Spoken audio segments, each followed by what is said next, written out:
क्या fluid mechanics के trick मैं बताता हूँ? ये किसने कहा तेरे से? ऐसे तो बताते रहते हैं, ऐसे बताने का क्या होता है? आ, हाँ जी।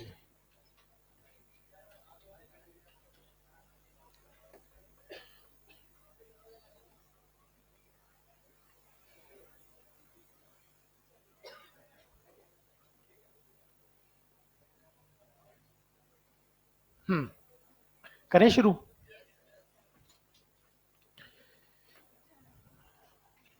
पोटेंशियल एनर्जी की डेफिनेशन भी नहीं लिखी थी। शुरू करना है। शुरू करना है।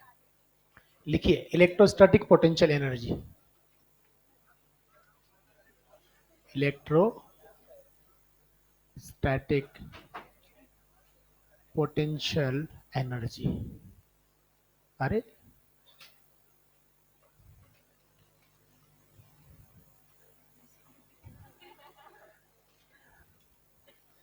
हाँ जी, करें शुरू।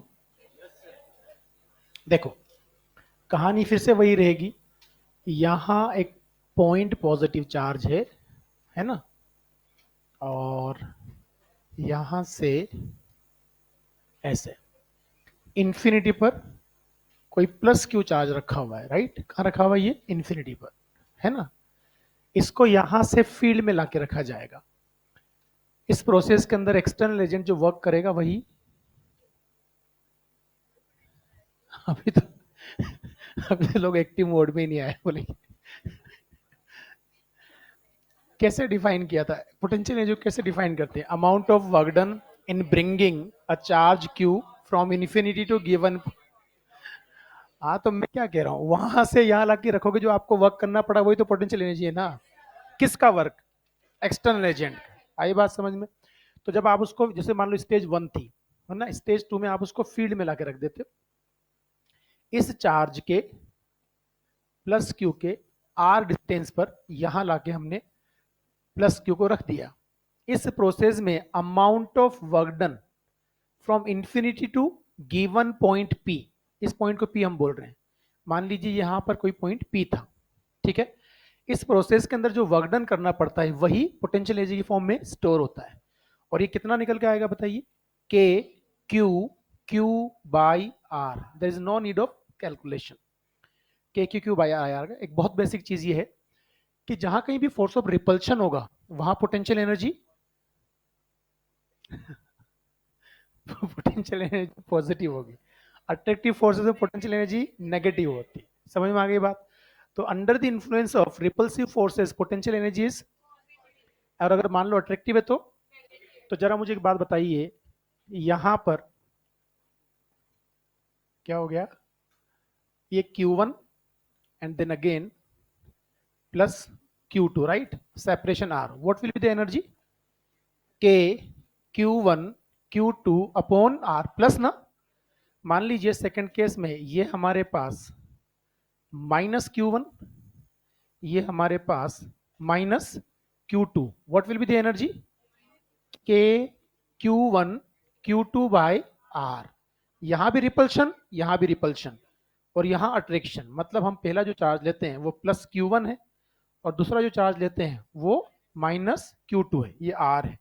तो बताइए U की वैल्यू क्या बनेगी? Minus K Q1 Q2 by R। That means under the influence of force of repulsion, यहां फोर्स ऑफ रिपल्शन था और यहां फोर्स ऑफ अट्रैक्शन था। जहां अट्रैक्शन होगा वहां एनर्जी। बहुत बेसिक चीज है। फॉर्मूला आपका के Q1 Q2 अपॉन आर है। आप सिंपल सी बात करेंगे, जितने भी पोटेंशियल और पोटेंशियल एनर्जी के सवाल बनेंगे, उसके फॉर्मूले बनेंगे, उसके कंसेप्ट बनेंगे, उन सभी में हर चीज को विद साइन यूज करोगे। हर चीज मुझे लगा आज डर के मारे वहां बैठ रही है आज फिर पकड़ी जाऊंगी मैं।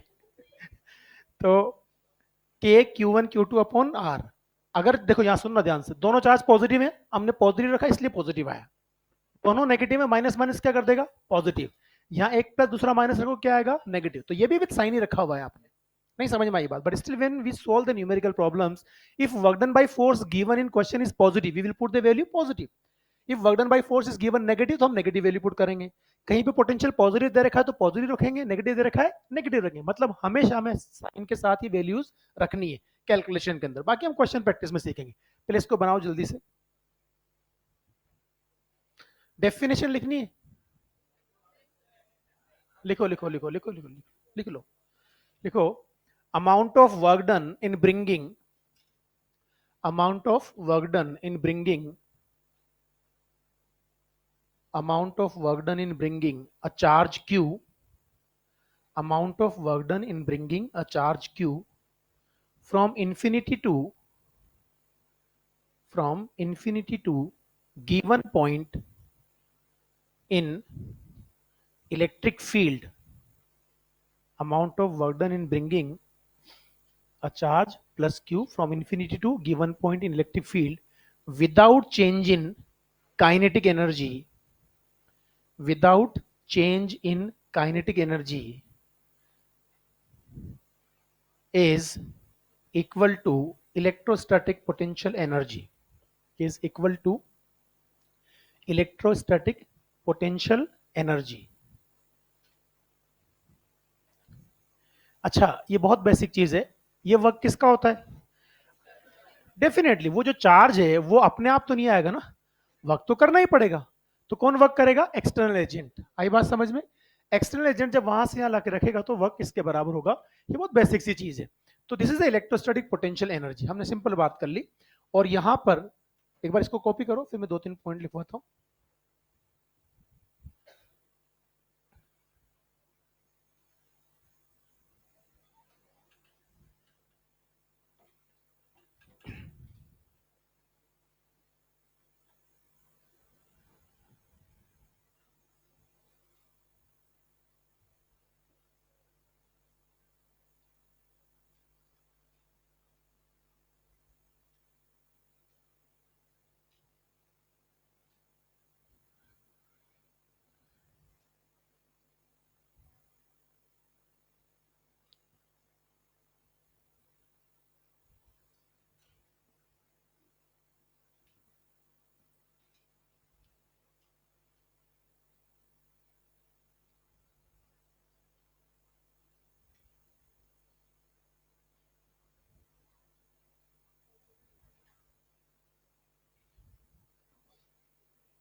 ये ऐसे नहीं, मतलब कोई भी चार्ज पार्टिकल जब कहीं से रिलीज करते हो under the influence of constant acceleration, तो डी डिस्टेंस का जो टाइम टेकन होता है रूट ऑफ 2s बाई ए होगा। आई बात समझ में? तो दो प्लेट्स के बीच का डिस्टेंस दोनों में सेम है ना? और वो सवाल है तुम्हारे कंसेप्ट बिल्डर में, एक सवाल है कि दो प्लेट्स हैं पैरेलल प्लेट कैपेसिटर, है ना? आपने पॉजिटिव प्लेट से प्रोटॉन को छोड़ा तो नेगेटिव प्लेट भी जाके टकराएगा, और नेगेटिव प्लेट से इलेक्ट्रॉन को छोड़ा तो पॉजिटिव, दोनों को एक साथ छोड़ा तो कौन पहले प्लेट पे पहुंचेगा, मतलब कौन रेस जीतेगा, ऐसी कहानी है। जब भी किसी चार्ज पार्टिकल को या किसी पार्टिकल को रिलीज करो under the influence of constant acceleration, time taken is always given by root of 2s by A. Second equation ना, एस बराबर UT plus half A T square. क्या प्लेट्स के बीच का फील्ड यूनिफॉर्म होगा? Field अगर uniform है तो उसमें चार्ज रखोगे तो फोर्स कांस्टेंट होगा, फोर्स अगर कांस्टेंट तो एक्सेलरेशन कांस्टेंट होगा। अब बताइए क्या दोनों का चार्ज सेम होता है? ई होता है ना चार्ज, प्लस माइनस होता तो ई है। तो क्या दोनों पे लगने वाला फोर्स सेम होगा? दोनों पे लगने वाला फोर्स सेम है, दोनों का फोर्स सेम है। अब मुझे बताओ जिसका मास कम है उसका एक्सेलरेशन, और जिसका एक्सेलरेशन ज्यादा है उसका टाइम टेकन कम है, root of 2s by A. Time taken का फॉर्मूला ये आ जाएगा ना, 2s बाई ए। तो दोनों प्लेट्स का जो दोनों का एस है वो तो सेम है, तो ये सेम है। अब जिसका एक्सेलरेशन कम होगा उसका टाइम ज्यादा होगा, और जिसका एक्सेलरेशन ज्यादा उसका टाइम कम। तो एक्सेलरेशन किसका ज्यादा होगा? जिसका मास कम है, क्यू ई बाई एम ना। भाई एक्सेलरेशन की जो वैल्यू आएगी वो आएगी क्यू ई बाई एम ना। ये फोर्स दोनों का सेम है, जिसका मास ज्यादा उसका एक्सेलरेशन कम, एक्सेलरेशन जिसका कम उसका टाइम टेकन ज्यादा। तो कौन टाइम ज्यादा लेगा? प्रोटॉन। प्रोटॉन का मास ज्यादा होता है ना, तो रेस कौन जीतेगा?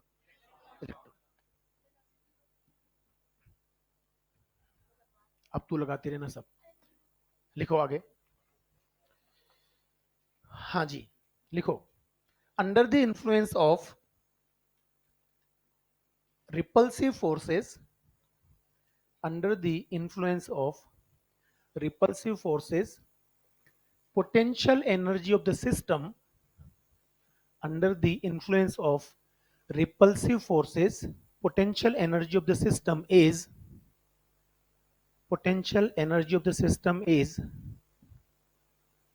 positive, and under the influence of attractive forces, potential energy of the system is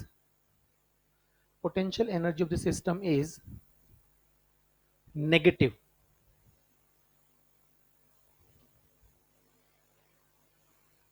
आगे लिखो, work done by external agent W external will be always equals to U final minus U initial, and work done by conservative force is always equals to U initial minus U final. आपको बेटा ये याद रखना है, इसमें बच्चे बहुत गड़बड़ करते हैं. देखो एक बार बताऊं मैं आपको, ये जो लिख रहा हूं ना यहां पर मैं, यही सबसे बड़े कंफ्यूजन का कारण है बच्चों के लिए. उनके छोटी सी चीज समझ में, हम जो ना बहुत दिमाग में सेट होता है यार, चेंज जब भी निकालना है फाइनल माइनस इनिशियल करेंगे. नहीं समझ में आई बात? चेंज जब भी निकालना है फाइनल माइनस, जब कंजर्वेटिव फील्ड वर्क करता है तो उसका वर्क हमेशा you initial minus U final होता है. और यही आप करते हुए आए हो, ये आपके दिमाग में सेट है, पर वो जो रटते हुए चीज है ना यू फाइनल, वो गड़बड़ करती है. सुनो मेरी बात को ध्यान से, हम ग्रेविटेशन की बात कर लो. चलो, एच हाइट पर एक बॉल को छोड़ा, आई बात समझ में? जब बॉल यहां है, इनिशियल पोटेंशियल एनर्जी कितनी? M G H. बॉल यहां आ गई यार, यू फाइनल कितनी? जीरो ना. नहीं समझ में आई बात? आप मुझे बताइए, कंजर्वेटिव फोर्स का वर्क W जो होगा वो किसके बराबर होगा? सुनो ध्यान से, इधर mg फोर्स लगा था क्या? बोलो यार. डिस्प्लेसमेंट कितना? mg के डायरेक्शन में है क्या? तो ये mgh होगा ना. अब ये mgh क्या है बताइए? क्या ये u initial minus u final ही था? नहीं समझ में आई बात? ये u initial minus u final था. तो जहां कहीं भी कंजर्वेटिव फील्ड है उसका वर्क हमेशा u initial minus u final से आएगा. हमारे दिमाग में सेट होता है कि चेंज अगर निकालना है तो फाइनल माइनस इनिशियल करूंगा. किसके लिए करोगे final minus initial? External agent के लिए. समझ में आई बात? फील्ड का वर्क हमेशा इनिशियल माइनस फाइनल. ये कहानी क्लियर? अरे बोलो भाई. एक और बात समझिएगा ध्यान से. आप मुझे बताइए, अभी हमने बात की पोटेंशियल एनर्जी, जो अभी ये लिखने की जरूरत नहीं, आपने कर लिया. क्या potential energy work done by external agent के बराबर होगी? क्या potential energy minus of work done by conservative force के बराबर भी होगी? होगी ना भाई. सिंपल सी बात है. तो हमें जब भी बात करनी है एक्सटर्नल की, चेंज कैसे निकालेंगे? Final minus initial. नहीं समझ में आई बात? और फील्ड की बात करेंगे तो अब एक बहुत बेसिक सी चीज है, फील्ड तो अपने आप वर्क करता है, आपका कोई इन्वॉल्वमेंट. कैसे जज करेंगे? कि मान लीजिए मैं आपसे कहूं यार एक चार्ज पार्टिकल यहां है प्लस क्यू, दूसरा चार्ज पार्टिकल यहां है, ये क्यू है मान लीजिए, आर पे छोड़ दिया आपने, कुछ नहीं कर रहे हो आप. अब कौन वर्क करेगा? ये रिपेल करेंगे ना एक दूसरे को, तो दूर भागेंगे ना, इनकी काइनेटिक एनर्जी बढ़ेगी ना. तो कौन वर्क कर रहा है? फील्ड वर्क कर रहा है ना, आपका कोई इन्वॉल्वमेंट. अब आपसे पूछ लेके बताओ, इनका सेपरेशन जब 2r हो गया तब इनकी स्पीड बताओ, तो आप वर्क एनर्जी थ्योरम लगाओगे ना, या मैकेनिकल एनर्जी कंजर्वेशन लगाओगे? दोनों ही तरीकों से कर सकते हो ना. Work energy theorem and mechanical energy conservation दो अलग अलग चीजें नहीं है, एक ही चीज के दो अलग अलग रूप है.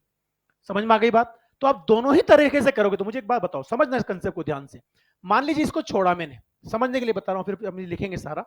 मैंने मान लो सेपरेशन 2r कर दिया. कितना कर दिया? दोनों का मास में m ले रहा हूं, इसका मास भी m, इसका मास भी m. सेपरेशन कितना हो गया? 2r. अपने आप रिपेल करें तो भाग रहा होगा ना v से, इधर इधर भाग रहा होगा v से. बताइए सिस्टम पर एक्सटर्नल फोर्स कितना? क्या इसको रिलीज कर रहा हूं? इसका मोमेंटम जीरो ना यार. मोमेंटम कहते ऐसे झटका कैसे लग गया तुम्हें? रिलीज करें तो मोमेंटम जीरो है ना, उसका कितना? जीरो. सिस्टम का मोमेंटम वो जीरो ही बना रहेगा ना. तो जितना मोमेंटम ये एक्वायर करेगा इधर एम वी नेगेटिव, उतना ही मोमेंटम एम वी पॉजिटिव होना चाहिए, ताकि नेट क्या बना रहे. तो लॉ ऑफ कंजर्वेशन लगेगा, जो दिमाग में लाने की जरूरत ही नहीं है कि सब. मेरी माता चार्ज है उनके पास, मास कैसे रिपेल करेगा?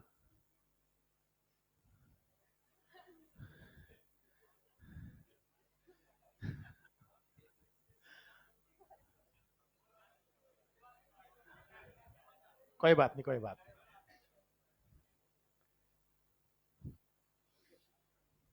तो एक बात तो तय है, अभी इस कुछ दिनों से मेरे घर में बड़ा सुकून है यार। है? मैम नहीं है। मरवाएगी तो। मैम के चक्कर में तो एक बार ऐसे, ये जैसे कह रही है ना मैम नहीं, मैं बायोलॉजी से रहा, ठीक है, मैथ्स बहुत सीखी बाद में, पर बढ़िया सीख ली, फिर 12 साल तक आईआईटी पढ़ाई, बहुत पढ़ाई, बहुत सीखा, वो पूरी मैथ्स की किताबें पढ़ डाली, फिजिक्स भी पढ़ डाली, बहुत सारी किताबें पढ़ी, फिर मेरी शादी हुई। अब सुनो ध्यान से, मुझे खुशी किस बात की थी कि यार मेरी wife MSc maths gold medalist है। मैंने कहा यार अपन जहां भी अटकेंगे ना मैथ्स में, इससे पूछेंगे, कहीं तो हेल्प मिलेगी। पहली बार पूछा गलत, दूसरी बार पूछा गलत, अब वो सुन तो रिकॉर्ड क्या, वो तो रिपोर्ट भी जा चुकी उस तक। तीसरी बार पूछा गलत, मेरा कॉन्फिडेंस बढ़ता गया, मैं फिर अपन को क्यों बदनाम करती है, बायोलॉजी वाले को गणित नहीं आती, हर आदमी, हमसे तो कम से कम। हमें तो, हमसे ये कहा जाता है, कोई ढंग का मैथ का सवाल टीचर के पास ले जाओ, कि तेरे काम का नहीं, छोड़ दे, क्यों छोड़ दे? मैंने इनको भी तो नहीं आती मैथ्स, 3-4 बार ऐसा हो गया, मैंने कहा ये गलत है, फिर उसने एक्सक्यूज दिया कि देखो ऐसा है, मैं ना आपके सामने घबरा जाती हूँ। अच्छा, मैंने कहा ये बात है, चलो ठीक है, तो अगली अगली बार बिना घबराए आंसर देना। ऐसा कई बार हो, गलत गलत गलत। अब ये ठीक जैसे बात कर रहा हूँ ना, तो ये बात मैंने एक दिन क्लास में सुना दी, उसी क्लास में मेरे जहाँ इन लॉज रहते हैं कोटा में, उन्हीं के मोहल्ले में 3 मकान छोड़ के एक बच्ची रहती थी, वो रहती थी, वो जानती थी मैं कौन हूँ, वो इतनी बदतमीज। वो कोचिंग से घर नहीं गई, वो मेरे घर गई। वो यहाँ के पूछती है, बाजी एक बात बताओ, ऐसा ऐसा हुआ था क्या? मतलब कंफर्मेशन ले रही है वहां जाकर कि यार ये हुआ था क्या, कि तुझे कैसे पता है सारी बातें, कि आज सर ने क्लास में बताई, फिर क्या था, आप समझ सकते हो।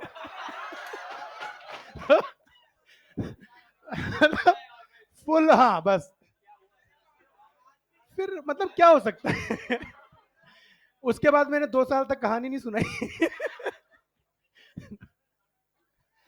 नहीं नहीं, वो टेंशन नहीं है, वो मैं खुद बनाता हूँ।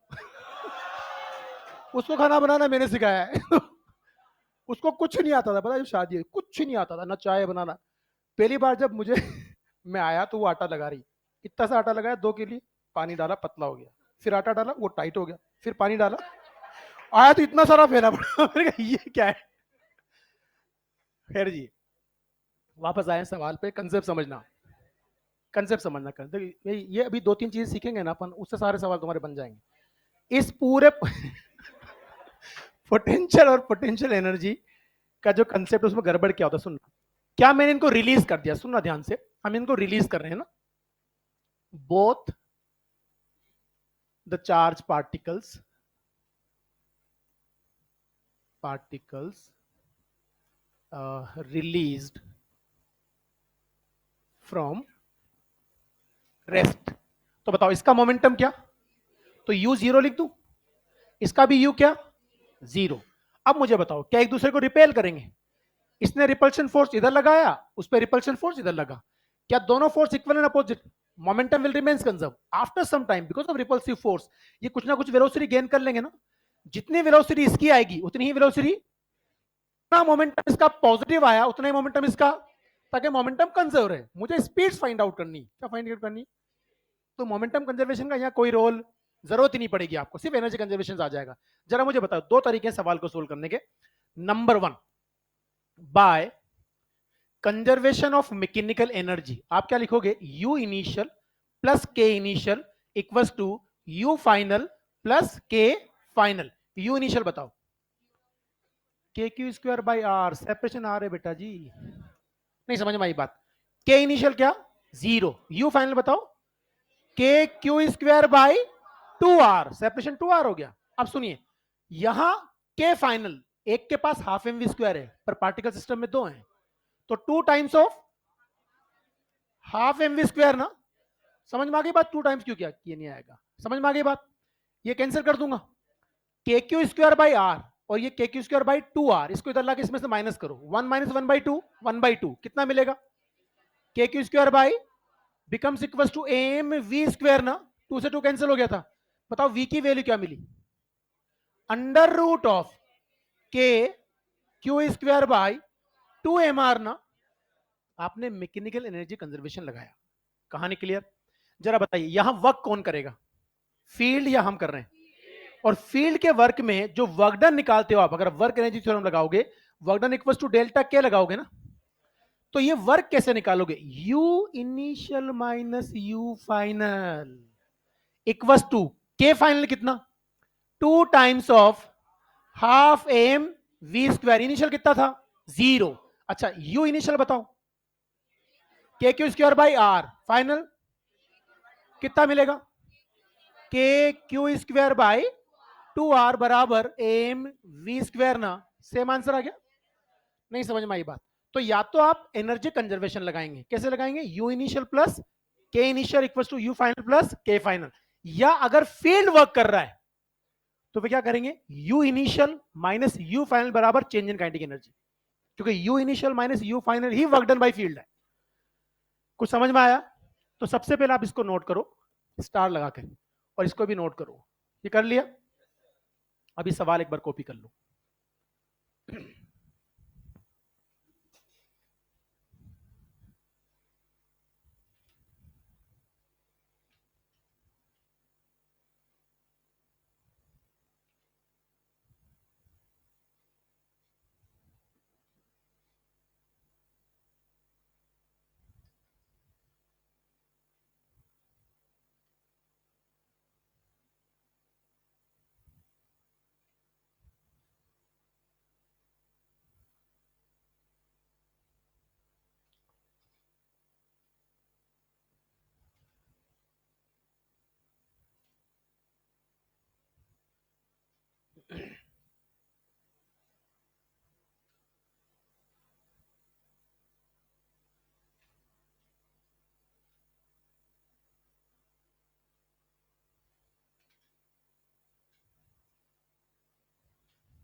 ये जो वर्क है ना, ये वाला वर्क, ये वर्क डन बाय क्या होगा? Conservative force equal to delta K कर देंगे, है ना?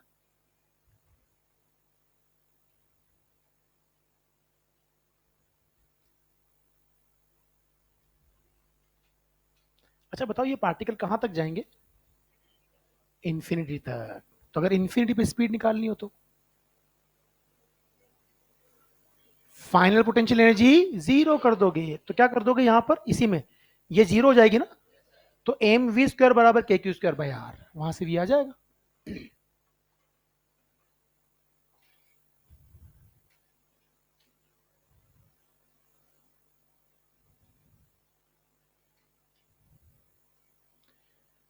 बढ़ जाए?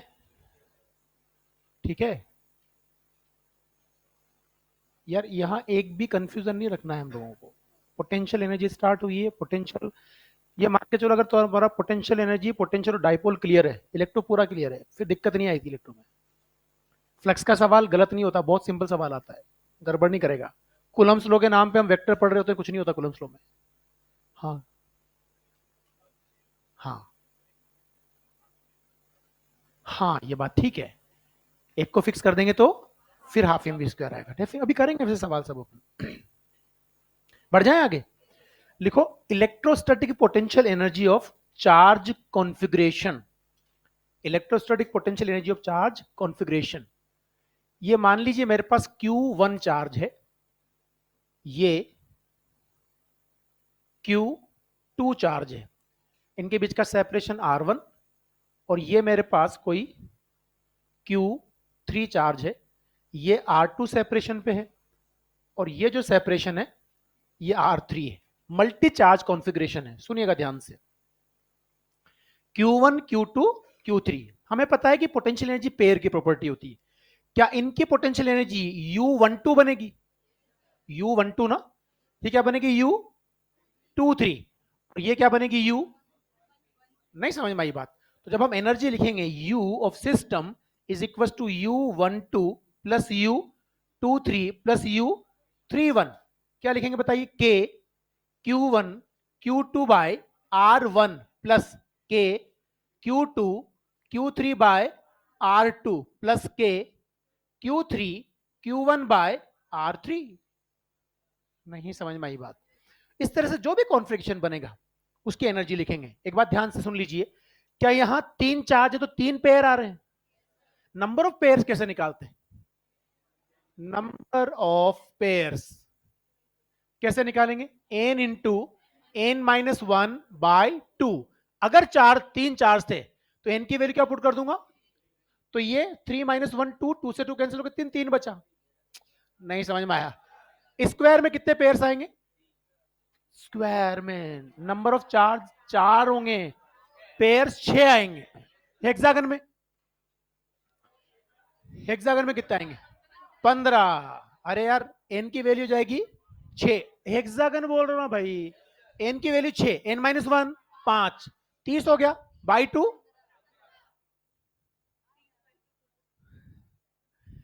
ये 6, 6 माइनस 1 5 इंटू 6 बटे 2 15।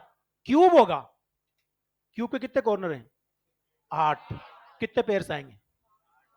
28। नहीं समझ में आया? 8 इंटू 7 56 हो गया बाई 2 28। तो 28 पेयर बनाते बनाते तोते अड़ जाएंगे तुम्हारे। तो दूसरा तरीका निकालना पड़ेगा, सुनो ध्यान से। सबसे पहले एक सिंपल सवाल, ये कर लिया? कॉपी कॉपी करो पहले।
देखो वापस से सेम सवाल जो भी हमने किया था वैसा का वैसा ही। एक इक्विलेटरल ट्राइंगल के कॉर्नर्स पर 3 आइडेंटिकल चार्ज रखे हुए जिनका मास कितना है? m m m m। System को रेस्ट से रिलीज करता हूं, इसका मोमेंटम 0, इसका 0, इसका 0, सिस्टम का भी क्या बनेगा? 0। अब रिलीज कर दिया। आपने क्या था इलेक्ट्रो में जब हम पढ़ रहे थे तो इस पे फोर्स निकाला था, √3f आया था, याद है कुछ? इस पे इधर फोर्स आएगा, इस पे इधर फोर्स आएगा, इस पे। तो जब इनको छोड़ोगे तो ये सब सेंटर से बाहर की तरफ चलेंगे ना, तो ये अपने साइड बढ़ाएंगे नहीं बढ़ाएंगे ट्राइंगल का? जब साइड जो है वो कितना हो गया? 2r। साइड कितना हो गया? 2r। साइड जब 2r बन गया तब इनकी स्पीड्स क्या है ये आपसे पूछा है। क्या वापस सिर्फ कंजर्वेटिव फील्ड वर्क कर रहा है? अपने आप जा रहा है ना? तो हम क्या करेंगे? u initial minus u final बराबर, रिलीज किया था तो इनिशियल काइनेटिक एनर्जी क्या थी, तो चेंज किसके बराबर होगा? फाइनल के बराबर। नहीं समझ में आया। सुनो सुनो सुनो, इनिशियल पोटेंशियल एनर्जी कितनी होगी बताओ बेटा, 3 पेयर है ना यार, K Q square by K Q square by K Q square by K Q square by, तो इनिशियल कितनी है 3 K Q square by R, final कितनी 3 K Q square by 2 are. नहीं समझ में आई बात। अच्छा यू इनिशियल बताओ कैसे लिखूं, K Q square by R 3 times ना minus 3 K Q square by 2 are बराबर के फाइनल कितना। क्या करते हो यार, नहीं समझ में आया। एक बात बताइए, क्या एक पार्टिकल की स्पीड v है तो काइनेटिक एनर्जी कितनी, हाफ एम वी स्क्वायर, उसकी कितनी, उसकी कितनी, सिस्टम की कितनी। समझ में आ गई बात। एक बार बताइए, ये 3 माइनस 3/2 3/2, क्या लिखूं बताओ 3/2 K Q square by R must be equal to 3/2 M V square ना। 3/2 से बताओ v की वैल्यू क्या आ जाएगी, under root of K Q square by K Q square by M R. नहीं समझ में आया। अगेन कंसेप्ट सेम था ना, आपने छोड़ दिया तो अपने आप कंजर्वेटिव फोर्स वर्क करेगा, और जब कंजर्वेटिव फोर्स वर्क करता है तो उसका वर्क किसके बराबर होता है, चेंज इन काइनेटिक एनर्जी बराबर होगा, पर किसके बराबर, you initial minus U final करना है, फाइनल माइनस इनिशियल मत कर देना। अपने आप सिस्टम चल रहा है तो कौन वर्क कर रहा है, कंजर्वेटिव फोर्स, और कंजर्वेटिव फोर्स का वर्क किसके बराबर, you initial minus identical charges equilateral triangle के कॉर्नर्स पे रखे हुए, कितने पेयर बनेंगे 3, एक की एनर्जी कितनी K Q square by are, 3 की एनर्जी कितनी 3 K Q square by R, separation हो गया 2 आर, तब एनर्जी कितनी हो गई 3 K Q square by 2 R, change कितना मिला, this minus this becomes 3/2 K Q square by R, that must be equal to 3 times of half M V square, 3 times क्यों, 3 particles हैं। नहीं समझ में आई बात, बनाइए।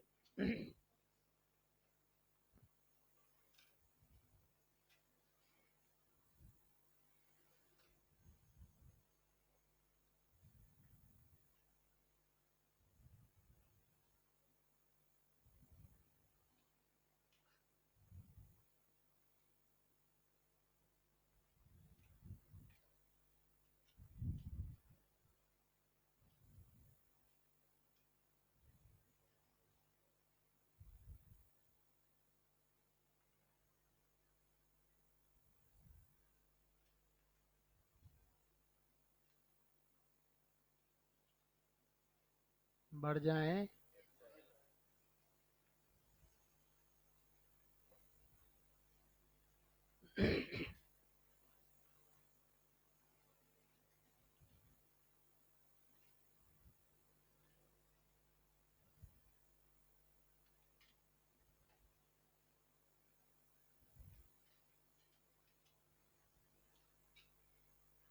पक्का बढ़ जाए।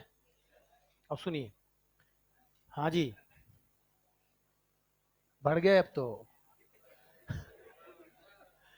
Sir find potential energy of the system, पहली चीज सुनना, find potential energy of the system, also find work done in decreasing the distance by 1 metre. सुनिएगा ध्यान से, पहले सेपरेशन कितना था, तो आप मुझे बताइए बाद में सेपरेशन कितना होगा। ये तो 3 कूलम ही रखना है मुझे, और सेपरेशन कितना कर देना है बेटा, 1 से डिक्रीज किया है तो 3 मीटर होगा सेपरेशन। नहीं समझ में आई बात। एक बार बताइए, पहले की पोटेंशियल एनर्जी अगर आप बनाओगे तो यू इनिशियल कितनी मिलेगी, जल्दी बताओ, यू इनिशियल, शाबाश, के इंटू Q1 Q2 कितना 6/4 ना। नहीं समझ में आई बात, कितना मिला 3K/2 ना, ये जूल में मिल गई ना आपको, ठीक है। यू फाइनल बताओ, के इंटू ये तो 6 ही रहेगा, सेपरेशन कितना 3 ना, तो कितना मिल गया 2K। समझ में आ गई बात। अब सुनिए ध्यान से, पोटेंशियल एनर्जी बतानी है पहले की, तो आप बता दो कितनी है, बोलो ना यार। Also find work done in decreasing the distance by 1 metre. अब अक्ल लगानी है, क्या दोनों पॉजिटिव थे, अपने आप डिस्टेंस डिक्रीज तुम्हें करना पड़ेगा, तो वर्क डन किसका निकालना है तो वर्क डन बाय जो एक्सटर्नल एजेंट आएगा वो किसके बराबर आएगा, you final minus you initial. You final 2 है, ये 1.5 है, तो आधा बचा k/2। नहीं समझ में आई बात? k/2 का मतलब 4.5 इंटू 10⁹ जूल। अरे 9 कर लो भैया, 2k-3k/2 बराबर k/2 बराबर 9/2 इंटू 10⁹ बराबर इतना। ठीक है, धन्यवाद।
हाँ जी, ठीक है, आगे समझ। बढ़े,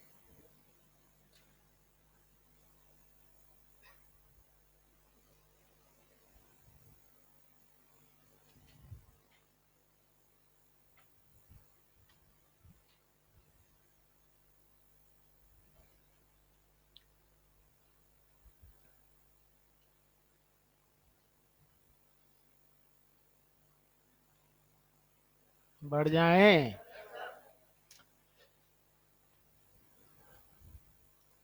कॉपी नहीं करना है, कुछ नहीं करना है। आपसे कहा है कि इस सिस्टम को आपको असेंबल करने में या एसोसिएट करने में कितना वर्क करना पड़ेगा। जब भी ऐसा कोई सवाल पूछा जाए, चार्जेस को इनिशियली कहां मानना है, इन्फिनिटी पे। इन्फिनिटी में पोटेंशियल एनर्जी क्या होती है, 0। आप लेके आ रहे हो, आपको असेंबल करना है ना। पॉजिटिव पॉजिटिव चार्ज और पॉजिटिव नेगेटिव नेगेटिव चार्ज आपस में खुद तो असेंबल नहीं हो सकते, वो तो रिपेल करेंगे ना। तो आपको असेंबल करना पड़ता है, और आपका वर्क हमेशा यू फाइनल माइनस। आप मुझे बताइए इसकी एनर्जी कितनी बनेगी, 3k⁴/r। ये तो फाइनल है ना। जब इन्फिनिटी थे तब कितनी, तो चेंज कितना, 3k⁴/r। यही वर्क डन है, तो answer will be what 3k⁴/r। R की जगह ये लिख दिया। नहीं समझ में आई बात, बढ़ जाओ। पोटेंशियल एनर्जी ऑफ सिस्टम बताना, सारे चार्जेस पॉजिटिव हैं। मैंने 1 2 3 4 क्यों लिखा, अभी बात कर लेते हैं। देखिए सुनो ध्यान से, यहां पर ये क्लियर करें, Q1 equals to, Q2 equals to, Q3 equals to, Q4 all is equals to Q। सुनो ध्यान से, पोटेंशियल एनर्जी जो बनेगी सिस्टम की, U12 plus U23 plus U34 plus U41 plus diagonal लेके आ जाओ, U13 प्लस U42 ना, कितने पेयर बन गए, और एन के फॉर्मूले से वही बनने थे। आप मुझे बताइए सारे चार्ज सेम है, तो ये करीब बराबर होंगे,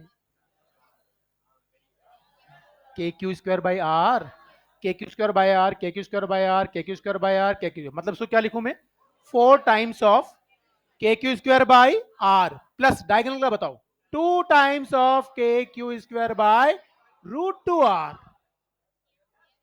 क्या ये √2 टाइम कैंसिल हो जाएगा, तो आप इसको ऐसे भी लिख सकते हो, 4 times of k⁴/r plus √2 k⁴/r। आप चाहो तो k⁴/r को बाहर ले लो, क्या बन जाएगा, 4 प्लस √2। जरूरत नहीं है, यही खत्म कर देता है वो यू ऑफ सिस्टम। अब सुनिए, इस सिस्टम को असेंबल करने में कितना वर्क करना पड़ेगा, इतना ही। अरे यार, किसी भी सिस्टम को असेंबल करने में उतना वक्त करना पड़ा है जितना उसकी फाइनल पोटेंशियल एनर्जी है। क्योंकि सिस्टम को जब भी असेंबल किया जाता है या कॉन्फ़िगरेट किया जाता है, कहां से लाया जाता है? Infinity potential energy zero. कहानी क्लियर? बनाओ जल्दी।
बढ़ जाए। अब एक बात समझिएगा, देखो यहां 4 चार्ज हैं, 6 पेयर बनेंगे, यहां तक चलेगी कहानी। हेक्सागन आते ही 15 पेयर बनेंगे। पेयर बनाने में तोते उड़ जाएंगे, इतना टाइम मिलना भी नहीं एग्जाम में। क्यूब दे दिया तो 28 पेयर, नहीं बना पाएंगे। अब समझना ध्यान से, पहले समझो ध्यान से। एक बात बताइए, ये हमारा रूम, इसको क्यूब मान लेते हैं। सुनना ध्यान से, रूम क्या है? क्यूब। कितने फेस होते हैं इसके? 6 फेस। क्या 6 फेस के एक फेस के 2 डायगोनल बनेंगे? तो एक फेस के 2 डायगोनल, तो 6 फेस के फेस डायगोनल्स के पेयर कितने बनेंगे? 12। नहीं समझ में आई बात? अब सुनिए ध्यान से, बॉडी डायगोनल कितने बनेंगे?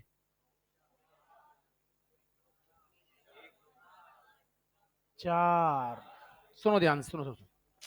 ये कॉर्नर, इसका नीचे वाला कॉर्नर, नीचे वाला ये, ऊपर वाला ये, कितने बन गए?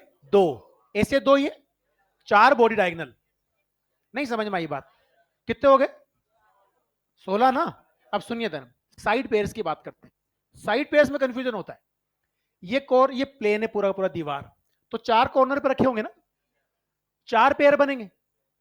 अरे यार, 1 2 3 4, कहानी क्लियर। लेकिन उनमें से 2 पेयर 2 दूसरे फोर्सेस में कॉमन है। नहीं समझ में आई बात? सुनो मेरी बात को ध्यान से। आपने एक पेयर इसका बनाया, एक नीचे वाला बनाया, एक वो बनाया, एक ये बनाया, कितने पेयर बने? मुझे बताओ, ऊपर वाला जो पेयर है वो उस वाले में भी तो कॉमन होगा। वो वाला जो पेयर है वो उसमें भी कॉमन है। नहीं समझ में आई बात? नीचे वाला पेयर इसका भी कॉमन है। तो 4 पेयर बन रहे हैं और हर पेयर 2 जगह कॉमन आ रहा है, तो वास्तव में तो 2 ही पेयर बने ना। अब फेसेस कितने? 6 फेस। और एक फेस पे कितने आ रहे हैं अकेले अकेले के? 2, तो कितने हो गए? 12। कितने बन गए? 28। नहीं, भाड़ में गया। सुनो सुनो सुनो सुनो। u of system equal to half of u1 plus u2 plus u3 up to the un। N pairs के लिए बात करेंगे। अब यहां सबसे जरूरी चीज क्या है कि यहां पर ये u1 क्या है? It is the potential energy of first charge with respect to all other. ये जो है, ये potential energy of second charge with respect to all other, ऐसे सारी सारी है। बात को समझना ध्यान से। अब इसमें पता है क्या होगा? जैसे मेरे पास ये 4 है चार्ज, कितने हैं? 4। जरा मुझे बताइए, इसके रेस्पेक्ट में इन सब की जितनी होगी उतनी इसके रेस्पेक्ट में इन सब की भी होगी।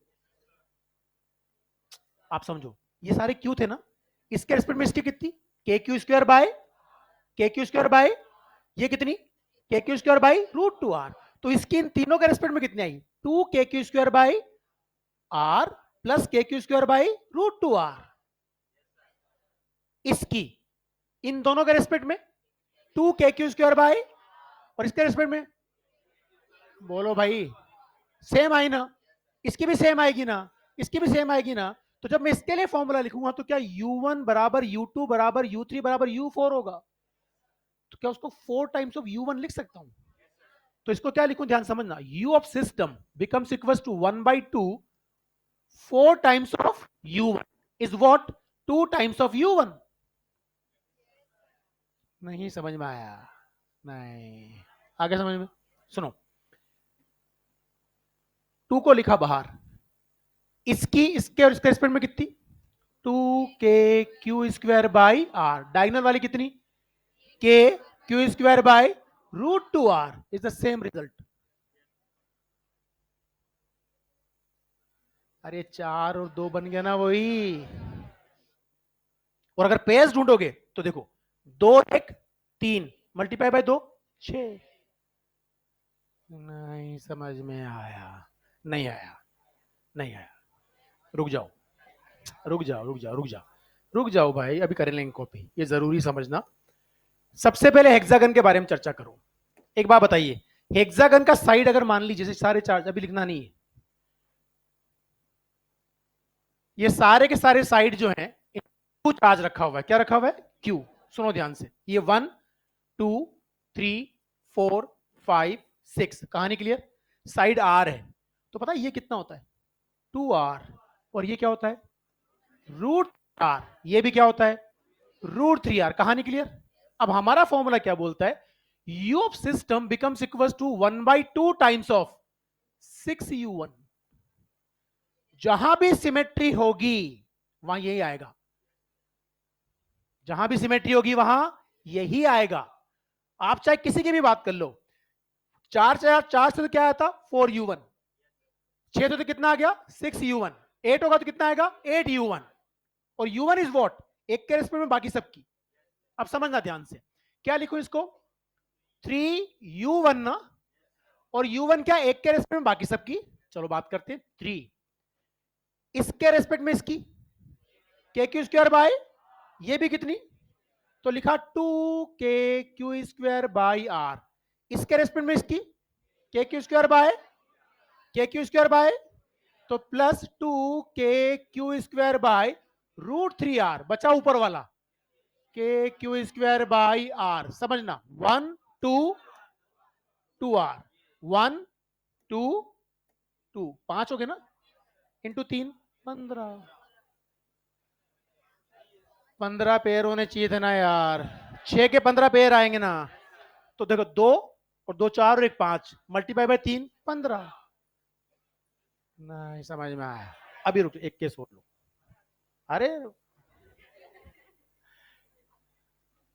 सुनो ध्यान से, इसके सारे कॉर्नर्स पर अभी रखे चार्ज रखे हुए हैं, क्या रखे हुए चार्ज। सुनो ध्यान से, हम इसको लेंगे 1, ठीक है 8 चार्ज होंगे ना, तो u ऑफ सिस्टम कैसे लिखूंगा 1/2 times of 8 times of u1 is what 4 times of u1, कहानी क्लियर।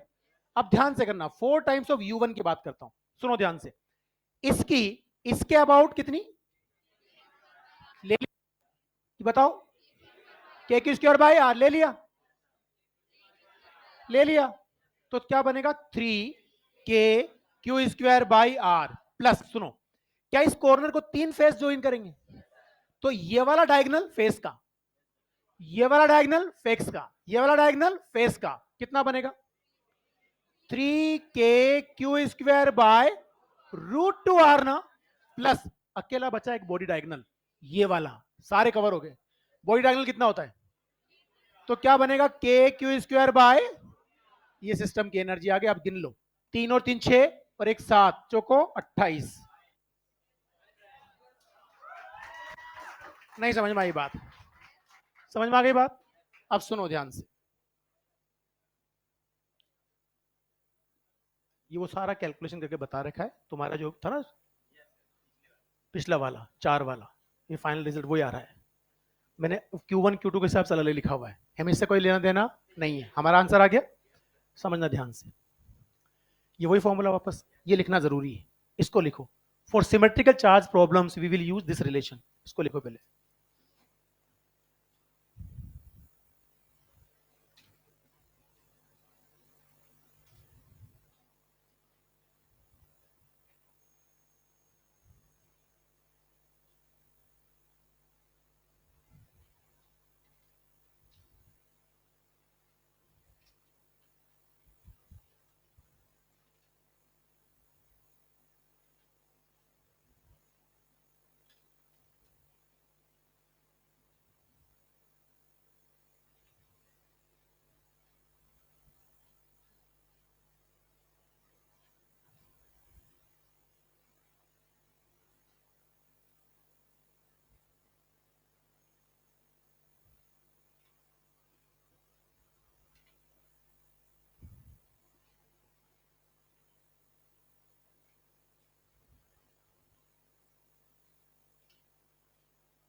हो गया।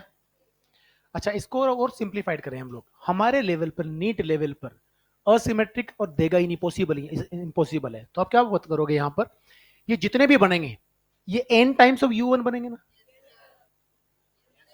तो क्या u of system becomes equal to 1/2 n u1। अब चार चार्ज थे तो 4/2 यानी 2u1 आ जाएगा। 6 थे तो 3u1। 8 थे, नहीं समझ में आई बात, इसको भी लिख लो एक बार।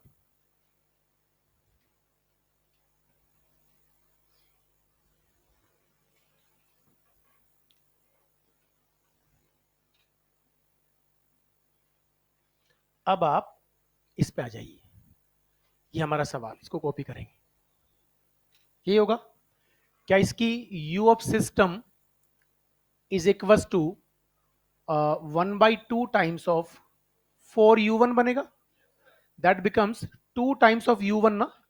तो u of system becomes equal to 2 times of, चलिए u1 की बात करते हैं, 2 तो बनेगा के क्यू स्क्वायर बाई आर, और एक बनेगा के क्यू स्क्वायर बाई √2r ना। तो आपका जो रिजल्ट बन जाएगा वो 4 K Q square by R plus √2 K Q square by are. 2 को उधर ले जाओगे, 2/√2 √2।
हो गया।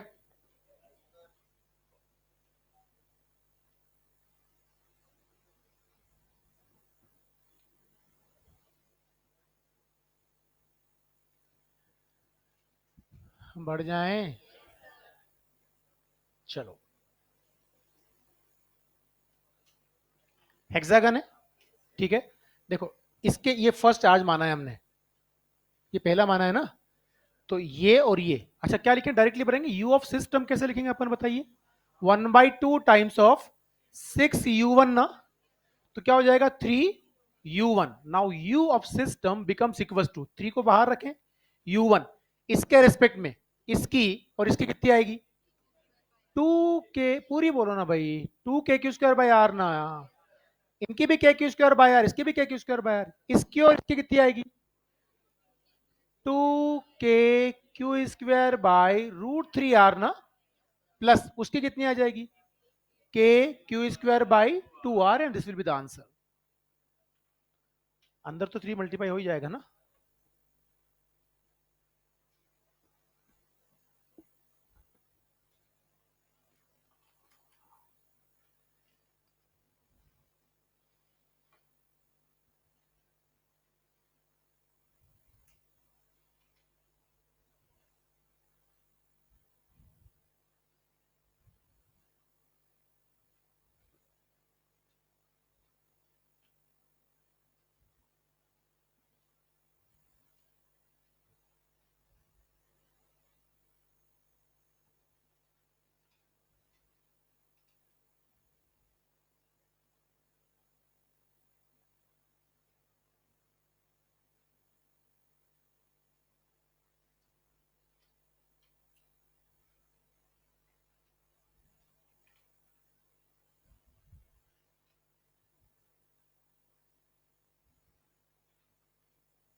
बढ़ जाए, ये समझ आ गया, ठीक है।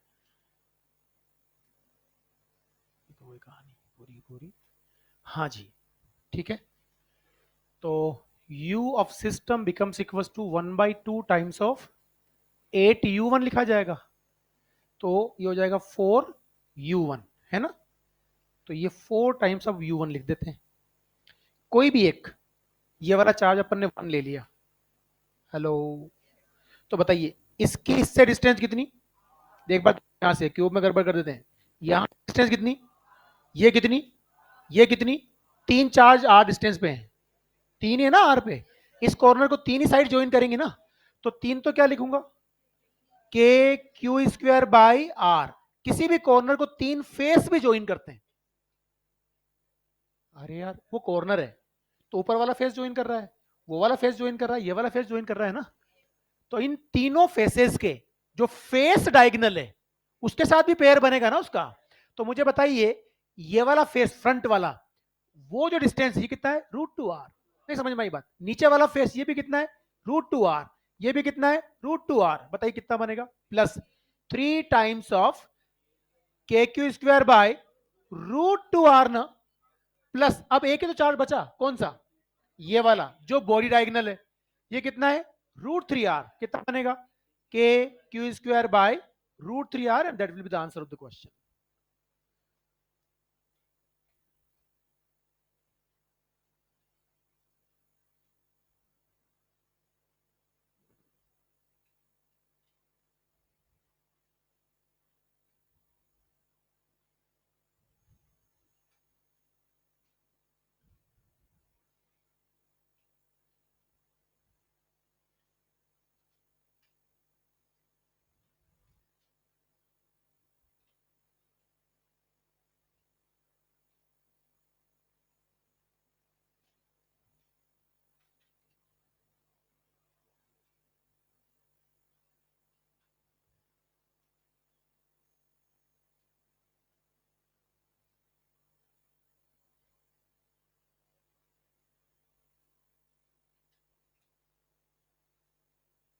बढ़ जाए,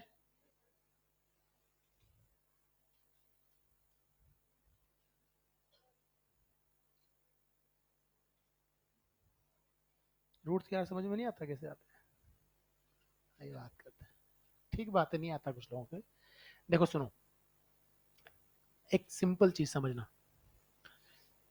3 वेक्टर अगर म्यूचुअली परपेंडिकुलर हो और तीनों का मैग्नीट्यूड सेम हो, तीनों का मैग्नीट्यूड सेम हो, पता है ये वेक्टर बहुत हेल्प करता है इन सब चीजों में। तो वो अपन है हेक्सागन वाला भी, वो से लोगों को वो भी समझ में नहीं आता रूट 3 आया कैसे, याद जरूर होता है पर वो बहुत आसानी से निकल जाता है। ऐसे रूट 3 बहुत इजीली है। आप मुझे एक बात बताओ, मैं आपसे कहता हूं कि साहब ये मेरे पास है, ठीक है, ये है आर, ये भी है आर, कहानी क्लियर? इनका वेक्टर सम कितना आएगा, कहानी क्लियर? तो ये मैंने बना दिया, इनका वेक्टर सम ये हो गया, कितना हो गया बता, √2r। ये कहानी क्लियर? अब मुझे बता, अगर मैं क्यूब बनाऊंगा, यही देख लो इसको, यही देखना ध्यान से, उस बॉडी डायगोनल की मैं बात कर रहा हूं, ठीक है? एक बार बताओ, ये और ये, इनका वेक्टर सम कितना देगा इधर, √2r ना। अब √2r के साथ वो परपेंडिकुलर है, ये वाला, आप ध्यान से समझना, वो किसका वेक्टर सम है, इसका, इसका और इसका। नहीं समझ में आया? ये जो √3r है ना, देखो, ये और ये इनका वेक्टर सम है, वो भाड़ में गया। ये रूम समझ में आता है, ये रूम समझ में आता है? हम बात कर रहे हैं बॉडी डायगोनल की, मतलब नीचे वाले उस कॉर्नर से ऊपर वाले उस कॉर्नर की। अब ये बात समझ में आती है, ये बात समझ में आती है ना? सुनो ध्यान से, यहां से चला यहां और यहां से चला उधर, तो ये भी आर है और ये भी आर है, तो ये कितना मिलेगा, तो इस कॉर्नर से नीचे वाला कॉर्नर कितना मिला, √2r। अब वो ऊपर कितना है, आर। तो मुझे बता, यहां से ऊपर वाला जो कॉर्नर है, क्या ये √2r और आर म्यूचुअली परपेंडिकुलर है? तो अंडर रूट ऑफ √2r का whole square plus R square is what, 3r square. तो √3r आ जाएगा ना? नहीं समझ में आया? कहानी क्लियर? अब याद रखना है, body diagonal of the cube is √3, ठीक है? इतना ध्यान से, ये सारे फेसेस बता रहे कि कितने पेयर बनेंगे, 12 साइड पेयर्स बनते हैं, 12 फेस डायगोनल्स बनते हैं, 4 बॉडी डायगोनल, हमें कोई मतलब नहीं, हमारा तो आंसर आ गया। नाउ ये सिंपल सिंपल सवाल है, बहुत आसान। देखो, दो चीजें जानबूझ के पूछी है चीजें, 4 microcoulomb and -3 microcoulomb as separated at distance 18 centimetre. Units का हमेशा ध्यान रखना। Find the potential energy of the system. चलो बात करते हैं यू ऑफ सिस्टम की। कितने पेयर बनेंगे, एक ही बनेगा, कितना बनेगा बताओ, के Q1 Q2 अपॉन आर लगा दूं, के का मतलब 9 इंटू 10⁹ Q1 Q2 बताओ, माइनस आएगा ना, -12 इंटू 10⁻⁻12, -6 इंटू -6 अपॉन बताओ 18। कहानी क्लियर? सेंटीमीटर मतलब 10 की पावर, सुनना ध्यान से, क्या ये 2 टाइम्स कैंसिल होगा, अगेन ये 2 टाइम्स 6 बन गया ना, -2 -10 बचा, और ये +9 है, -1 ना, और ये 6 है, तो कितना बचा, -0.6 जूल। नहीं बचा है, -0 पॉइंट, ये तो क्या है, सिस्टम की पोटेंशियल एनर्जी। दूसरा सवाल, work done in removing the charge to the infinity. जरा मुझे बताओ, इन्फिनिटी पोटेंशियल एनर्जी कितनी, यहां कितनी, ये जो चार्ज थे ये तो अट्रैक्ट करेंगे ना अपने आप, तो इन्फिनिटी पे कौन लेके जाएगा, हम। तो एक्सटर्नल एजेंट का जो वर्क होगा W एक्सटर्नल, क्या उसकी value U final minus U initial होगी, तो 0 minus 0.6 will gives what, +0.6 joule. So answer is the minus and plus. नहीं समझ में आया?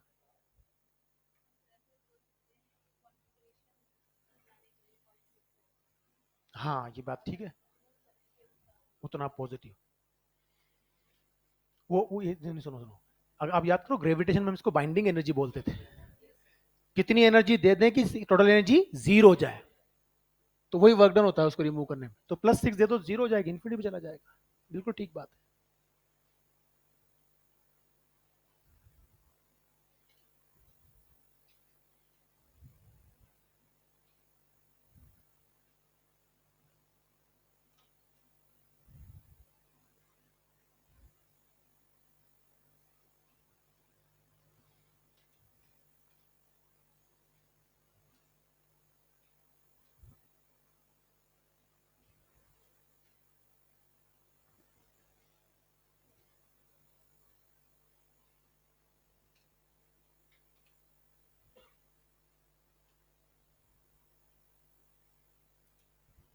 हो गया।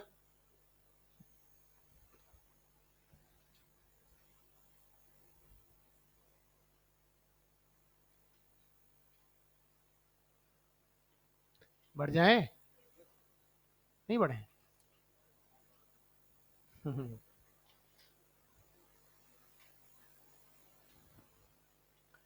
चलिए सुनो, इस तरह के सवाल बहुत कॉमनली पूछे जाते हैं। कोई अननोन चार्ज दे देंगे और आपसे पूछेंगे क्यू की वैल्यू क्या होगी, सिस्टम की पोटेंशियल एनर्जी जीरो हो जाए, तो हमें कुछ नहीं करना है। पोटेंशियल एनर्जी के जितने पेयर बनेंगे उनको विद साइन रख देना है, और जो एनर्जी आ रही है उसका सम जीरो कर देना है, वहां से वैल्यू मिल जाएगी। कितने चार्ज है यहाँ? तीन, तो तीन ही पेयर बनेंगे। सुनो ध्यान से, यहां मैं यू ऑफ सिस्टम लिखना स्टार्ट करता हूं। देखो, इसकी और इसकी कितनी बनेगी? के इंटू सिक्स ना, टू एंड, ठीक है, अपॉन वन, प्लस इसकी और उसकी कितनी बनेगी? K into two Q by two ना, प्लस इसकी और इसकी कितनी बनेगी? K into three Q by one, must be equal to zero ना।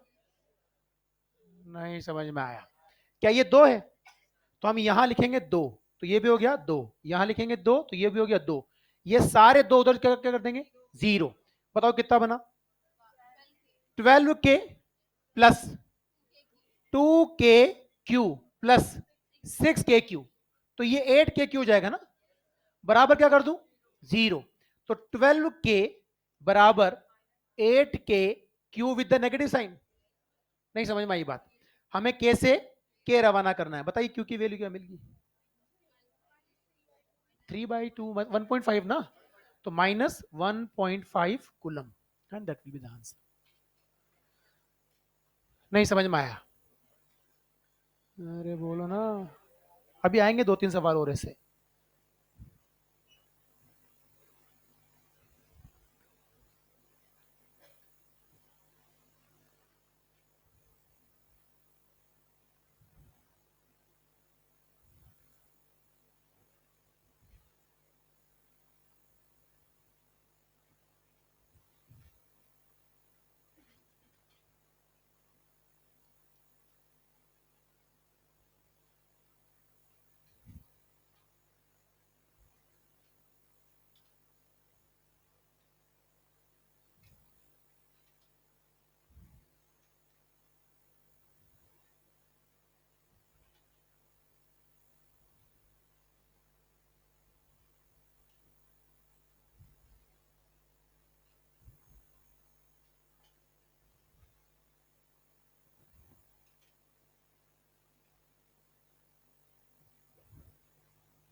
बढ़ जाएं, सबके समझ में आ गया? ऐसा कोई भी सवाल पूछेगा तो जितने भी पेयर्स बनेंगे उन पेयर्स की पोटेंशियल एनर्जी लिखेंगे और इक्वल टू जीरो कर देंगे, वहां से हमें सोल्यूशन निकालना है। हाँ जी, अगला सवाल ये देखिए, ये आया हुआ क्वेश्चन है ऑलरेडी, ठीक है, जेई मेंस के अंदर पूछा हुआ सवाल है, आसान सवाल है। इन्होंने क्या किया, ये क्यू, ये भी स्मॉल क्यू और ये कैपिटल क्यू है, ये ए दिया, ये ए दिया, तो पक्का ये कितना हो जाएगा? √2a। इन्होंने कहा सब कैपिटल क्यू की वैल्यू क्या हो ताकि सिस्टम की पोटेंशियल एनर्जी जीरो हो जाए। वापस से तीन चार्ज, तीन पेयर बनेंगे ना, एक काम करते हैं, ये 1, 2 और 3 लेते हैं। बताइए जो एनर्जी बनेगी यू ऑफ सिस्टम, बताइए 1 की 3 के साथ कितनी बनेगी? के क्यू क्यू बाई ए ना, और 1 की 2 के साथ कितनी बनेगी? के क्यू स्क्वायर बाई ए। भाई इसकी इसके साथ तो ये बन गई, इसके इसके साथ ये बन गई, अब बचे ये दोनों ना, प्लस जल्दी बताओ क्या बनेगा? के क्यू क्यू बाई √2a बराबर क्या कर देंगे? जीरो। अब सुनिए, ये के जो आर्ग्यूमेंट आपको लग रहा है यहां से, एक और बात सुनो, ऐसे सवालों को सोल्व करने के लिए आप क्या करेंगे कि जो कॉन्स्टेंट्स है वो सब कॉमन लेके जीरो से करके जीरो कर दो। देखो के यहां से, एक क्यू यहां से आएगा, एक क्यू यहां से आएगा, आएगा ना भाई? तो के क्यू के क्यू जीरो से डिवाइड करोगे तो क्या बनेगा? जीरो।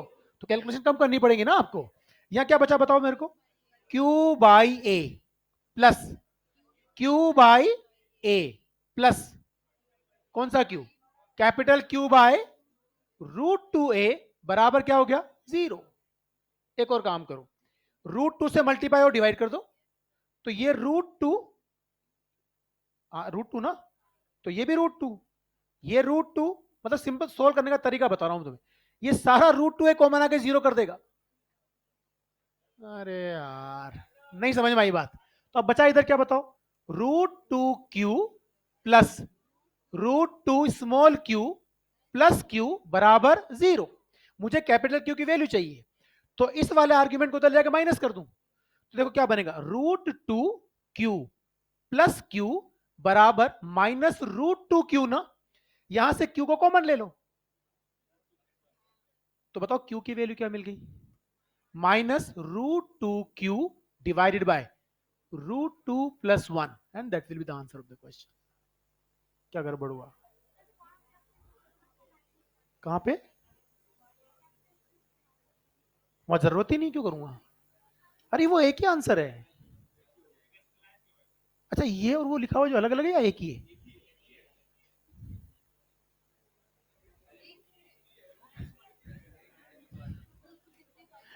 ये और ये अलग अलग है, एक ही है? ये एक ही है। धन्यवाद।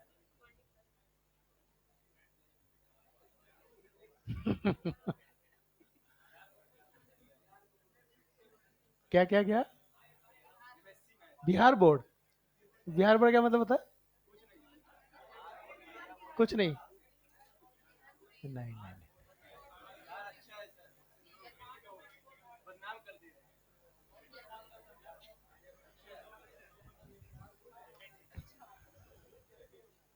बिहार से ज्यादा हार्ड वर्किंग लोग पूरे इंडिया में कहीं नहीं, बता दूं। ये मेरा एक दोस्त आईएएस की तैयारी कर रहा था, आईएएस की, तो बहुत पुरानी बात है, वो दिल्ली जामिया हमदर्द के अंदर रहते थे। दिल्ली में बहुत आईएएस की प्रिपरेशन होती है। तो उसके कुछ अच्छे दोस्त थे, वो बिहार के थे, 3 दोस्त थे, वो एक ही मकान के अंदर रूम्स में रहते थे, वहाँ कोई लैंडलॉर्ड रहता नहीं था, आपस में रहते थे। तो हम कई बार फोन पे बात करते थे, तो कहता है यार ये लड़के बहुत अच्छे से पढ़ते हैं और मैं इनके साथ तैयारी करूँ, सिलेक्शन हो गया उसका भी, कलेक्टर है वो कहीं पे।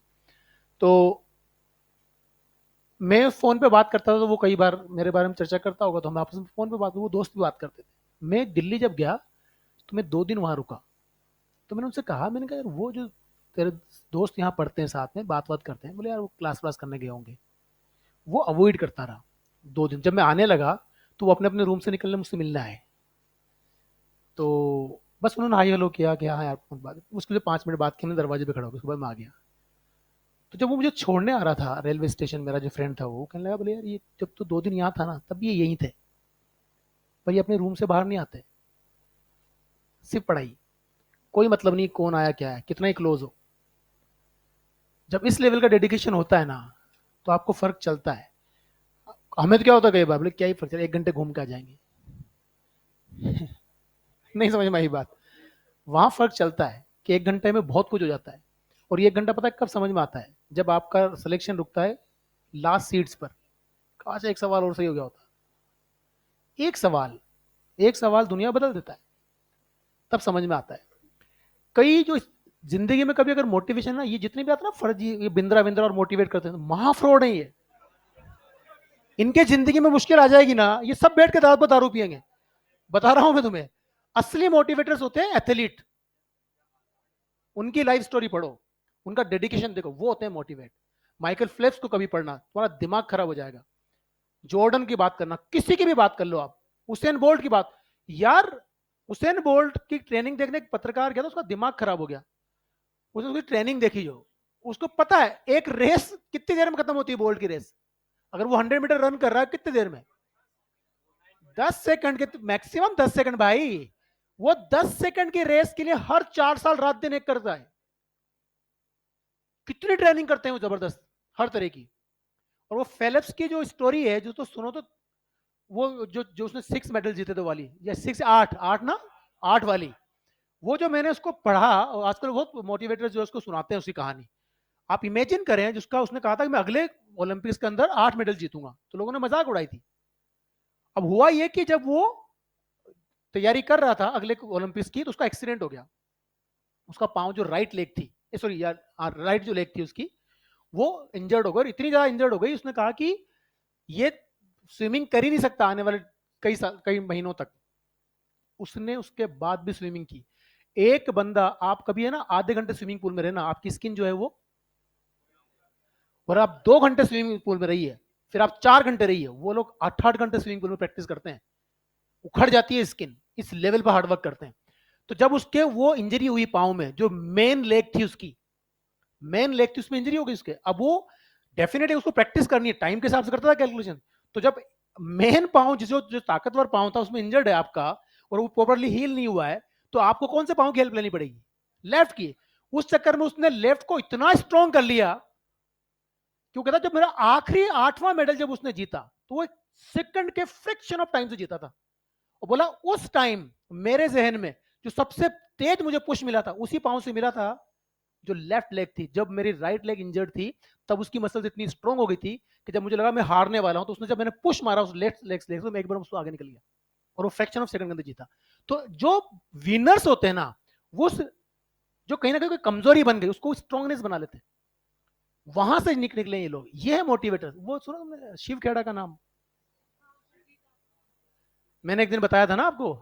अरे, यू कैन विन नाम से बहुत फेमस बुक है, कभी पढ़ना, उस कॉलेज में चले जाओ तब। अच्छी, मतलब बुक तो अच्छी लिखी है, मैंने उसको कई बार पढ़ा है। हाँ, वो ये ना 2017 में यहाँ पर एलन वालों ने, कोटा के एडमिनिस्ट्रेशन ने बुलाया कि आप अपने टीचर्स को मोटिवेट करने के लिए कोई अच्छा मोटिवेटर बुलाओ। तो उन्होंने वर्ल्ड का बेस्ट बंदा चुना, शिव खेड़ा। आप बिलीव नहीं करोगे, शिव खेड़ा जो है वो इंडिया का है, और वो सबसे पहला मोटिवेटर है जो स्पीच देता है। वो करोड़ों रुपए लेता है एक एक प्रोग्राम के। इंडिया का है, ग्रीन कार्ड होल्डर है, यूएस के अंदर रहता है, वहीं रहता है। अब क्या है कि वो जब यहां आया, तो यार हम लोग क्या करते हैं, हम तो बच्चों के चेहरे देखते हैं, बरसों में 24 साल हो गए शक्लें देखते देखते। उस बच्चे को जिसको डीवाई बाई डी एक्स नहीं आता, उसको फिजिक्स समझाना बहुत टेढ़ी खीर होती है, और सिखाने चल के तो गए आप काम से, या तो याद करवा दो। तो बच्चों की शक्ल देख के समझ में आता है कि ये इसके पल्ले नहीं पड़ा, मतलब शुरू हो जाओ। थोड़ा समझाना होता है, मोटिवेट करना। तो जो काम हम दिन में 4 बार करते हैं 24 साल से, उसको हमें मोटिवेट करने आ जाए। तो पूरी एलन की टीम थी ऑडिटोरियम के अंदर, और वो बंदा अपनी स्पीच दे रहा था, अलग अलग एग्जाम्पल बता रहा था। तो वो कोर्स पूछ रहा था बीच बीच में। तो ही सेड कि nothing is good and bad in this world, only thinking makes it so. ये किसने कहा था? तो कोई कुछ नहीं बोला, तो मैंने इसे हाथ खड़ा कर दिया। किसने कहा था? मैंने कहा शेक्सपियर ने। क्या उसने सही कहा था? वो तो ये कह रहा है कि दुनिया में कुछ भी अच्छा और बुरा नहीं है, जैसा सोचोगे वैसा हो जाएगा। तो उसने गलत कहा था। मैंने कहा नहीं, उसने सही कहा था। कि नहीं नहीं, उसने गलत कहा था। अगर ये सही होता तो तुमने मुझे यहाँ क्यों बुलाया अमेरिका से?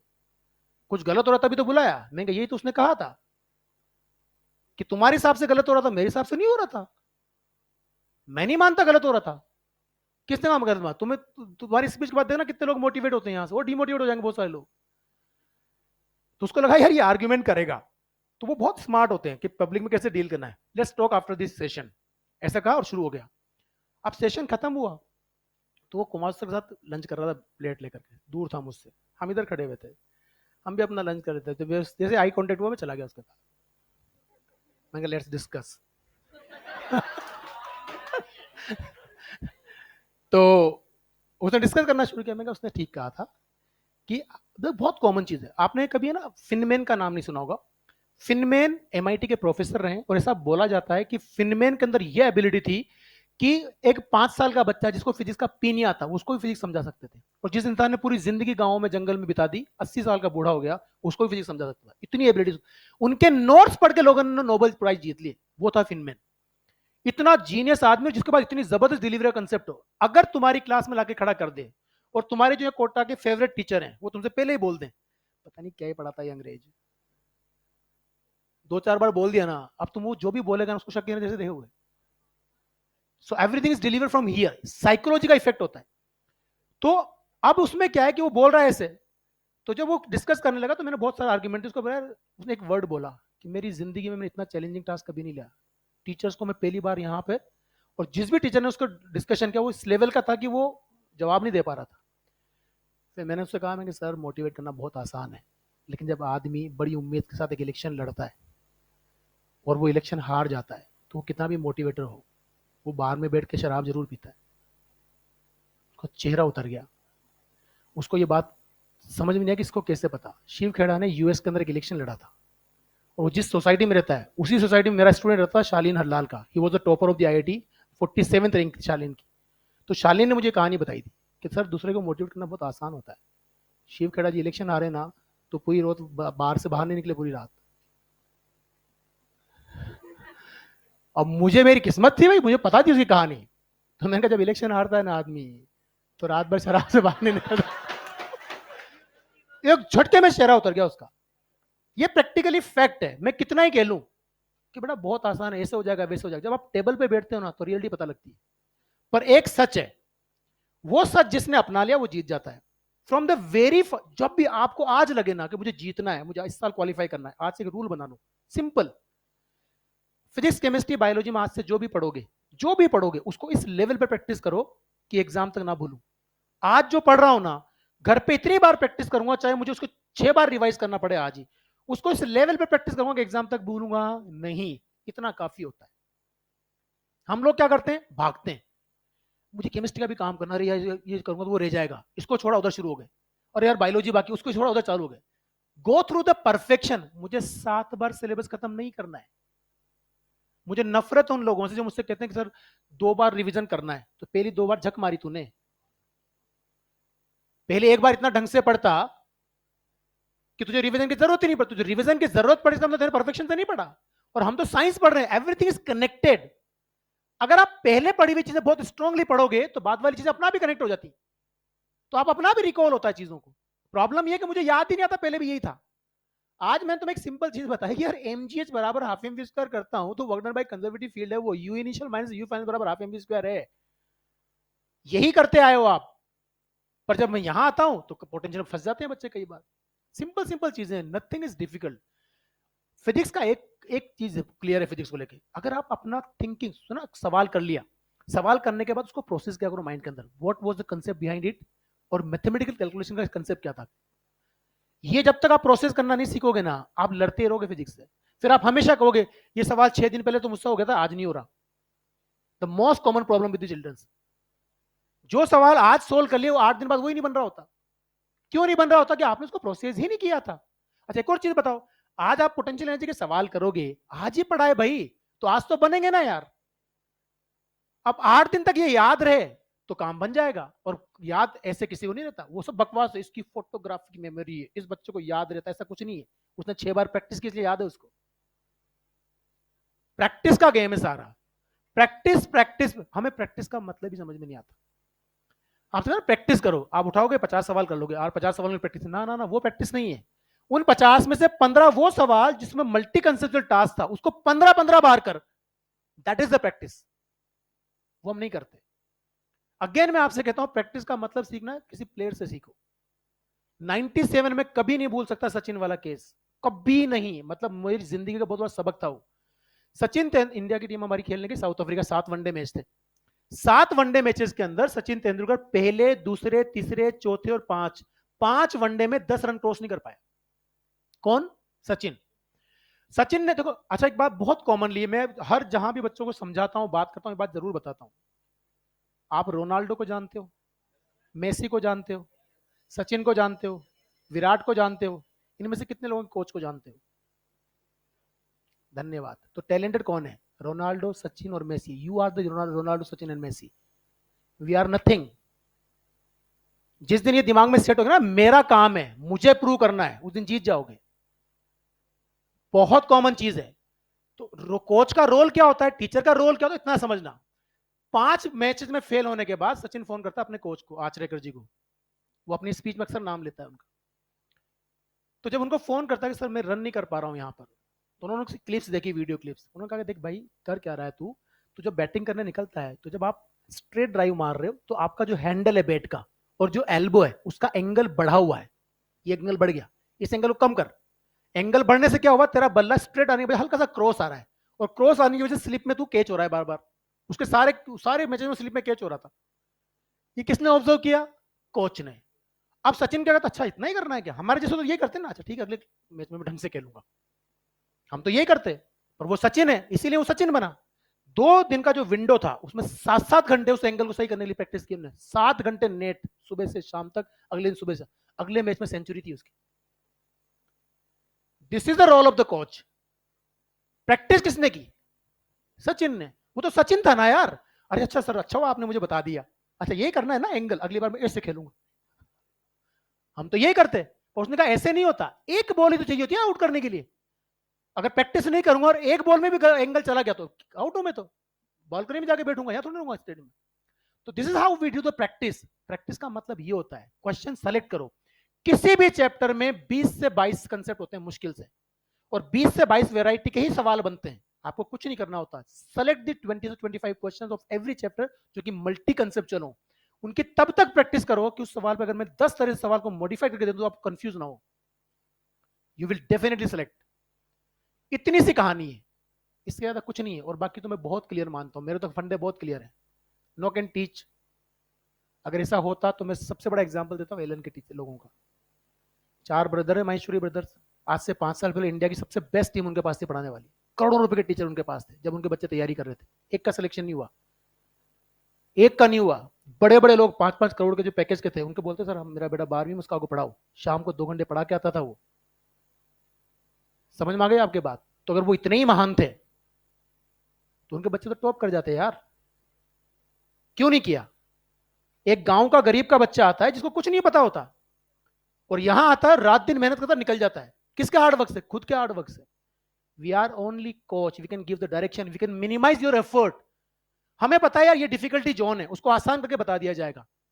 ये सवाल तो खुद सोल्व करेगा, जितनी देर में सोल्व होगा मैं आसान तरीका बता दूंगा। मैं यही कर सकता हूं। कोई कंसेप्ट खुद को समझने में दिक्कत आ रही तो मैं उसको आसान तरीके से समझा दूंगा, डिलीवर कर दूंगा। मैं यही करवा सकता हूं। बाकी सब तुम्हारे हाथ में है। खुद के लिए पढ़ना शुरू कर दो। आज से डिसाइड कर लो। मुश्किल नहीं है। मैं कई बच्चों को जानता हूं, मुझे कई बार ऐसे एपिसोड मिले जिंदगी में कि यार मुझे खुद को यकीन नहीं था इसका सिलेक्शन हो जाएगा, उसने कर दिखाया। बाद में सोचता हूं यार ये कैसे पॉसिबल है। इस लेवल पे हार्डवर्क कर जाते हैं बच्चे। आज भी अगर आप बात करो, सिंपल बात कर रहा हूं मैं, बहुत बड़ी बात नहीं कर रहा हूं, सिंपल मैं तो स्टडीज बताता हूं तुम्हें। तुम्हारा इलेक्ट्रोडायनेमिक्स में सिर्फ इलेक्ट्रो ही हुआ है अभी? बोलो ना यार। इलेक्ट्रोडायनेमिक्स से 17 सवाल मिनिमम आते हैं। कितने आते हैं? 15 से 17 का रेंज है, कभी कभी 18 भी आ जाते हैं, हम 17 चलते हैं। समझ में आई बात? इलेक्ट्रो से कितने आते हैं? 2 मैक्सिमम। हेलो। तो बाकी 15 सवाल का कंटेंट पढ़ना बाकी। बोलो भाई। ऑप्टिक्स हो गया तुम्हारा, ठीक है। 12th का सेक्शन बाकी, मॉडर्न हो गया। मॉडर्न बाकी, 3 सवाल वहां से ले लो। सेमीकंडक्टर इंक्लूड कर तो 4 सवाल हो गए। नहीं समझ में आई बात? तो यहां से 16, अभी कल इलेक्ट्रो चल ही रहा है ना, तो इसको भी इंक्लूड करोगे आप। ये 17, 16 मिनिमम पे चलो, और 4 वो 20 का तो ये बाकी है अभी। अरे बोलो भाई। 11 में क्या क्या बाकी है? फ्लूइड बाकी है, रोटेशन बाकी है, थर्मल फिजिक्स बाकी है, एसएचएम वेव बाकी है। मतलब मैकेनिक्स भी हुए, वो भी अधूरी। तो आप ये मान के चलो आपका 10 सवाल का कंटेंट हुआ है। कितने का हुआ है? 10 का। अब बताइए, बहुत क्लियर है, 12वीं के सिलेबस आते हैं 23 सवाल, अगर 45 पूछता है तो 23 12वीं से, और 11वीं से आते हैं 22 सवाल। तो आप मुझे बताओ कितने सवाल का कंटेंट तुम्हारा हो गया यार अभी? 10 से 12 सवाल, 15 मान ले। 45 में 15 सवाल का कंटेंट तेरा हुआ है, 30 का बाकी है जो अभी तुझे पढ़ना बाकी है। अगर तो आज से डिसाइड करे कि जो बाकी है उसमें से आप इस तरह से पढ़ूंगा एक सवाल गलत ना हो, तो जो तूने पढ़ लिया उसमें तो जीरो नहीं है। 15 सवाल जो मेरे आने हैं, जो मैं पढ़ चुका हूं, उसके 15 सवाल तुझे अगर आज मैं दे दूं तो बेटा 7 तो कर ही देगा। इतने तो मिनिमम से मिनिमम कर देगा ना तू। अब जरा मुझे बता, 30 का भी बाकी है, इसको रात दिन एक परफेक्शन से लेके आ जा। 37 सवाल करके आ जा, तेरा फिजिक्स सिलेक्शन नहीं रोकेगी। बहुत क्लियर है। और उसके बाद सिलेबस खत्म होने के बाद जो मेन बूम मिलता है ना, वो तब मिलता है जब सिलेबस खत्म हो, वो 20-25 दिन, एक महीने की जो विंडो होती है, सबसे ज्यादा आप तब सीखते हो, क्योंकि सब पूरा सिलेबस हो चुका होता है। तब आपको बहुत सारी चीजें याद होती है, तो आप इंटरकनेक्शन सीख जाते हो। तो उसके बाद जंप बहुत तेजी से मिलता है। एक और चीज बता दूं, जब हम इंडिविजुअल चैप्टर्स का टेस्ट लेते हैं तो पता नहीं कहां कहां से गहराई से कोई सवाल पूछते हैं, पर जब पूरे सिलेबस का आता है तो चीजें सुपरफिशियल पूछी जाती है। जो इंपॉर्टेंट है उसके बारे में बात की जाएगी, और वो आपको ऑलरेडी आता है, इसलिए मुश्किल नहीं है। मैं फिर कह रहा हूं, गो थ्रू द परफेक्शन। आज से रूल बनाओ टेबल के सामने कि जो आज पढ़ लूंगा, एक बार पढ़ लूंगा, उसको दोबारा पढ़ने की जरूरत नहीं पड़नी चाहिए। और वो तभी पॉसिबल है जब बार बार रिवीजन करोगे। Revision is must. Simple mathematics है। 1.5 घंटा पर डे पर सब्जेक्ट, 3 सब्जेक्ट है हमारे, फिजिक्स केमिस्ट्री बायोलॉजी, 4.5 घंटे हो गए। 1 आवर पर डे पर सब्जेक्ट 3, कितना हो गया 7.5, 4.5 और 3 7.5 घंटे। ये मिनिमम स्टडी चाहिए आपको सिलेक्शन के लिए। इससे कम पड़ता है तो अभी तू बाहर है, इससे कम मतलब बाहर है। 7.5 घंटे पर डे टेबल चाहिए, तभी सिलेक्शन होगा। तेरी मर्जी में जितने टीचर्स के वीडियो देख ले, कुछ नहीं होने वाला। ये जितने बच्चे होते हैं ना सब, इसका भी वीडियो देख लिया, इसका भी देख लिया, इसका शॉर्ट भी देख लिया, इसका वन शॉट भी देख लूं, उसका भी देख लूं, तू देखता ही जा। तुझे ऐसा लगा हाँ यार ये भी मेरे समझ में आ गया, ये भी मेरे समझ में आ गया, ये भी। फिर जब एग्जाम देने जाएगा तो ये भी समझ में नहीं आ रहा, ये भी नहीं आ रहा, ये भी। तो वो कब आएगा? टेबल के एग्जाम पे, टेबल पे कब आएगा? जो अपने टेबल पे हार्डवर्क करूंगा। तो just do hard work on your table. Next class में यहीं से कंटिन्यू करेंगे। Thank you so much.